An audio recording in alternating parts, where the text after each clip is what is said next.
there are a million different ways we can approach this. I really only want to know one thing. Like, to me, fine, he's coming back. We'll see what happens. I don't think the team that he's coming back to is better than the one that he left behind 40 days ago or whatever, the 40-day departure.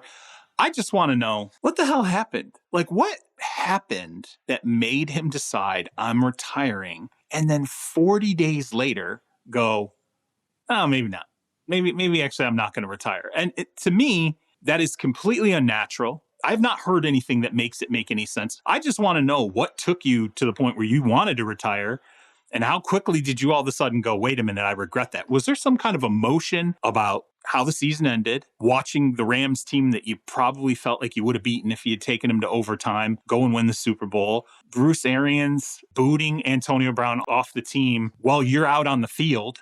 And, you probably would have wanted to come off the field and maybe try to massage that situation a little bit. Instead, the guy's doing jumping jacks in the end zone and Mike Evans is coming in the huddle going, hey, man, there's some going on the sidelines. I just wonder if Brady, there was some element of emotion that really has never been really fully fleshed out there that caused that all to occur. And then he thought better of it after a couple of weeks of sort of sitting and mellowing out a little bit. I don't know how else to explain a 40-day retirement. It's such a weird thing. And if you had said that to me, he's coming back in 40 days, I would have taken the Mike Florio route. I'd have been like, yeah, he's probably going to go play somewhere else. The same team he left, he comes back on, less than 6 weeks. It just doesn't make a lot of sense. We could go the conspiracy theory route if you want to. Hell yes. Yes. Let's do that. I think the conspiracy theory route is he didn't want to play in Tampa anymore. The retirement was a way to kind of throw some bait in the water and see if he could force his way somewhere else. Mm-hmm. The Bucs said, go to hell. Right. There's no way we're letting you go anywhere else. Right.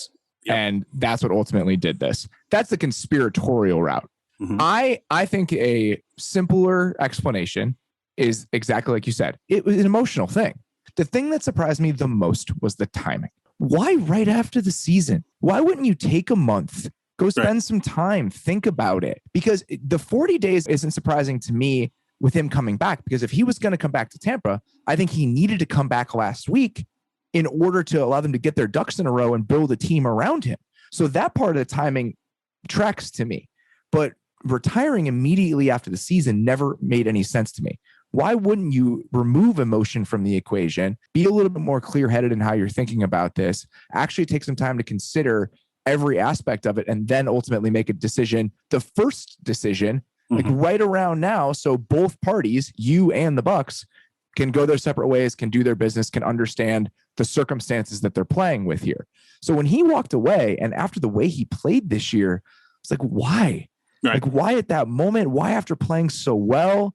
And now that he's back, I mean, I agree that their team isn't going to be as good as it was when they won the Super Bowl or maybe when he walked away, but they traded for Shaq Mason today. They signed Russell Gage today. Like, that's still going to be like a pretty darn good football team.